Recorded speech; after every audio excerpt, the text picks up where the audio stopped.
tell us your team's take on inflation. What do you feel is the real story on inflation?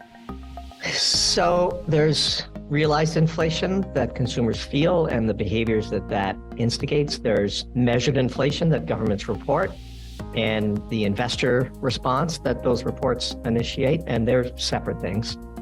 It's obviously the question of the day. It's the reason why this entire conference exists. There's no sort of magic bullet or easy answer.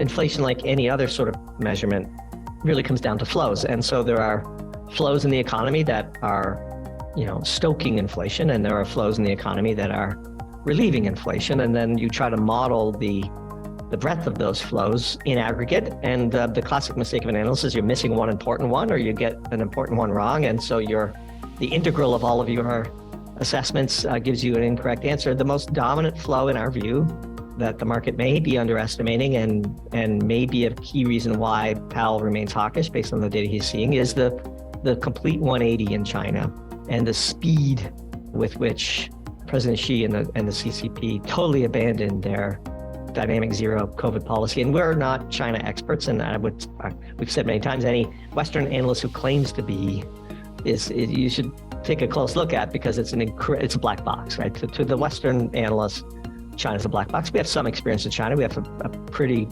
extensive Rolodex of contacts over there, but all of our friends in China said the pivot of the propaganda was unlike anything they'd ever seen.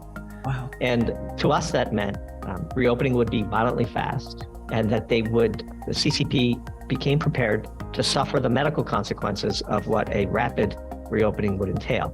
And they seem to have managed that. Now, whether they've covered it up or whether it's way worse on the ground, that's hard to say. But for the investor, the most dominant inflationary flow is the speed with which China is reopening and what that means for oil, for example, and other commodities. And that pulse that we all saw here when we reopened